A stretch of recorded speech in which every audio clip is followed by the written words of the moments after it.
দৈনিক সত্যের সন্ধান। ডিএসটিভি। বিশ্ব মানবাধিকার দিবস উপলক্ষে ফেনীতে হিউম্যান রাইটস রিভিউ সোসাইটির শুভেচ্ছা বিনিময়। ডিএসটিভি নিউজের সাথে যুক্ত আছি আমি জয়া।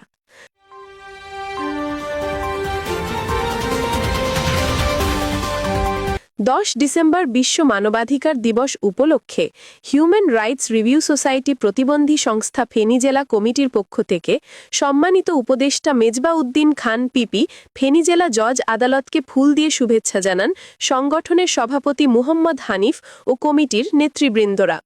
রবিবার সকালে ফেনী জেলা জজ আদালত প্রাঙ্গণে এই শুভেচ্ছা বিনিময় অনুষ্ঠিত হয়। এ সময় সংগঠনের পক্ষ থেকে মানবাধিকার চর্চা ও প্রতিবন্ধী ব্যক্তিদের অধিকার সুরক্ষায় যৌথ উদ্যোগে আরও কার্যকর ভূমিকা রাখার প্রত্যাশা ব্যক্ত করা হয়। সভাপতি মুহম্মদ হানিফ বলেন, মানবাধিকার শুধু দিবস পালনেই সীমাবদ্ধ থাকা উচিত নয়।